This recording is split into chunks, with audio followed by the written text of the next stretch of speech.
এরকম আগেও মেরেছে, এরকম আগেও আমায় আমি চাই না অন্য কারোর হাতে নিজের জীবনটা শেষ হয়ে যায়। তো কিস্তি কামানি দিচ্ছ, বলো তাহলে আমি কি করব? বিশ্বাস করো আমি সারা রাত ঘুমাতে পারিনি, আমি কিভাবে বাঁচবো? আরে দিদি বাড়া চাপ নিও না, চলে এসছি আমি। দাঁড়াও না কেন, সব বাড়া খুলে দেবো, পোস্টার গুলো আমি। শুনলাম নাকি রনকে হেভি কে লিয়েছো। আমি নিজেই খুব লজ্জিত যে আমার ফ্যামিলির ব্যাপার আজ সোশ্যাল মিডিয়ায় আনতে হচ্ছে শুধুমাত্র আমার পরিস্থিতির কারণে। জীবনের মধ্যে মানে ঝগড়াঝাটি একটু হয়ে থাকে, কিন্তু মানে তোমাদের দেখে একটা জিনিস বোঝা যায়, ভেতরে কোনো মাল মশলা একটু হলেও আছে। এরকম আগেও মেরেছে, এরকম আগেও আমায় মেরেছে। তোর বর ঘুষ দিয়ে চাকরি পাইছে? হ্যাঁ পাইছে তো, কি ঘুষ দিয়ে চাকরি পাই কি? হ্যাঁ, পাইছে। না কি হয়েছে? আগের কথাটা ঘুষ দিয়ে চাকরি পায় না, আমার পর ঘুষ দিয়ে চাকরি পাইছে, অনেকেই পায়, তো কি হয়েছে? কিছু হয় না তো। না কিছু হয় না। তো এনার বর ঘুষ দিয়ে চাকরি পেয়েছে আর এটা কন্টিনিউ কেসও চলছে। এরপরে এনার বরের ফটোটা আমি অ্যাড করছি, এটা হচ্ছে এনার বর। পিএফ আছে। তো এরপরে তোমরা সব বিচার করবে, ঘুষ দিয়ে চাকরি এরকম আগেও মেরেছে, এরকম আগেও আমায় মেরেছে। মানে এদেরকে দেখে একটা জিনিস বোঝা যায় যে ফ্যামিলিতে মানে কেউ ঘুষ দিয়ে চাকরি করলে সেটা সোশ্যাল মিডিয়াতে আপলোড করতে হবে, আর সেই জিনিসটাই মানে পছন্দ না করে উদ্যম মানে বটি দিয়ে মানে কেলিয়েছে।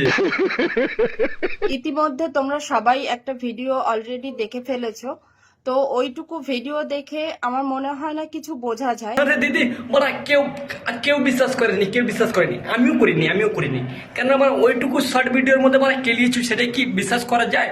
মানে একটা ফিল্ম আপলোড করো, যেভাবে মানে বটি নিয়ে তাড়া করেছিলে, যেভাবে মানে কি বলবো উদ্যমাদম কেলিয়েছিলে, মুখটুক ফাটিয়েছিলে, ফিল্ম আপলোড করো। মানে ক্যামেরাম্যান যদি কেউ না থাকে আমি আছি।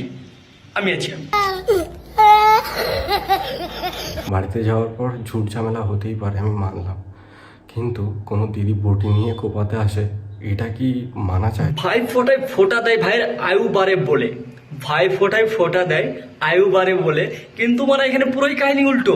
মানে আজ তো বটি নিয়ে মানে কেলাতে আসে। এরকম আগেও মেরেছে, এরকম আগেও আমায় কামানি দিচ্ছ, বলো তাহলে আমি কি করব? সোশ্যাল মিডিয়ায় তোমার মুখ সবাই বুঝে গেছে, ওই অস্কার লেভেলের নাটকগুলো প্রিয় কম করো, আর ভালো লাগছে না যে বলো তাহলে আমি কি করব? তুই পোদ মারা গিয়ে। বাবা মা মারা সবারই আছে, কিন্তু মানে এরকম লেভেলের বাবা মা মানে আমি বাপের জন্মে দেখিনি। মেয়েকে বাঁচানোর ভয় মানে ছেলেকে জেলে পাঠাবার হুমকি দিচ্ছে, শুধু এইটুকু শুনে যাও তোমরা। জেল খারাপ আজাদ দেখতেছি।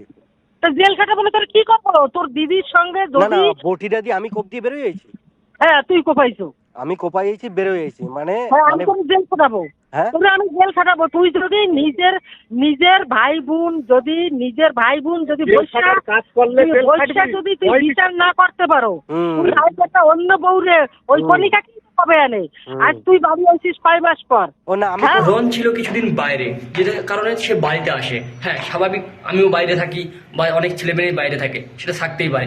কিন্তু প্রশ্ন হচ্ছে ভাই বোনের মধ্যে ঝামেলা হয়, আমাদের ভাই বোন আছে, আমাদেরও ঝামেলা হয় গেল। দ্বিতীয় প্রশ্ন হচ্ছে মা বাবা, ভাই একজনকে বাঁচানোর জন্য আরেকজনকে জেলে ভরে হুমকি দিচ্ছে। এবার ওয়াস্কার লেভেলে মা বাবারই।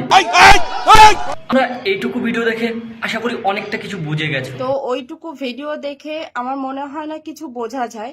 না মানে এইটুকু ভিডিওতে কিচ্ছু বোঝা যায় না, আমি আসছি দিদি, একটা বড় বানা ফিল্ম সিরিজ নইলে পন সিরিজ, দুটোর মধ্যে যে কোনো একটা তোমাদের এই বটি দৌড়াদৌড়ি নিয়ে আমি একটা তৈরি করছি। বাড়া রে।